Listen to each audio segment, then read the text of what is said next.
Hey guys, it's me, Legend Maker or Ruben M, and this is my review cap of the one game that is very disappointing. It's called Dragon Ball Z Burst Limit for the PS3 or the 360. Now the story goes pretty bad. As previously, the games is the same story from the anime series, of course. It changed during the game, but you get a little bit of it from the PS2 version.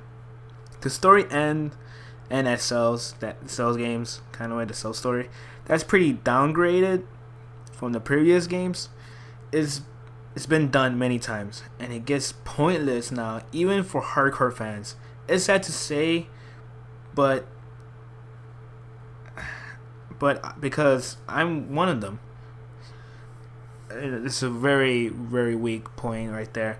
Now the game factor, this game is already finished after the animation series. The game is the same from the Budokai games, all those Budokai series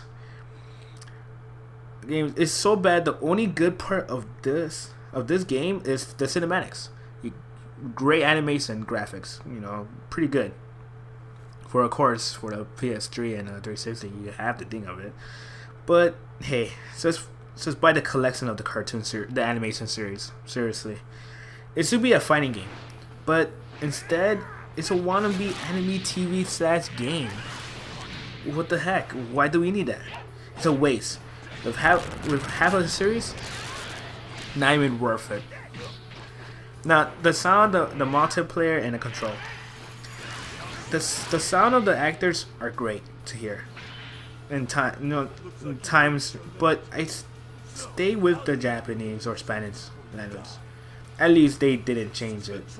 The voice actors are play good in it because they're very talented. Of course, it goes in. There's a little bit lip syncs are kind of not connected very well.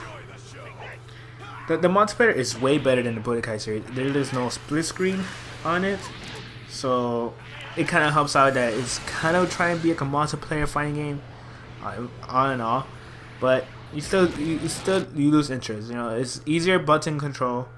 The control is a little bit easier than previous ones because man, there's just tons of stupid options. With you have to use all 8 buttons. That's really and even with the joysticks. So this one's a little bit different. It's more of a button smasher sometimes when you play some of the little cinematic attack game. So it's pretty okay, fine. But all in all, the control is really better. Is it worth it or skip it? Well, skip it. This game is a waste for fans, for hardcore fans.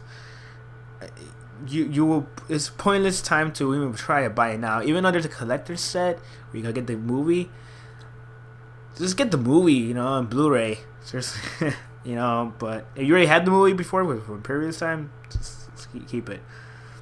I just think they tried to do this game with the new system, like a tryout to see how it works and how it plays, but it fails. With few characters, boring same cinematics. During the gameplay, the control is okay, but the camera mess it up times. There's times where you're doing. It's fun if you are in the new series, but if you're a hardcore fan, skip it. Till they have a real fighting game on Dragon Ball Z era saga, then an anime/series. Just buy the collection. Seriously, just buy the animation collection. Times when you're doing one big flaw, I want to say this right now.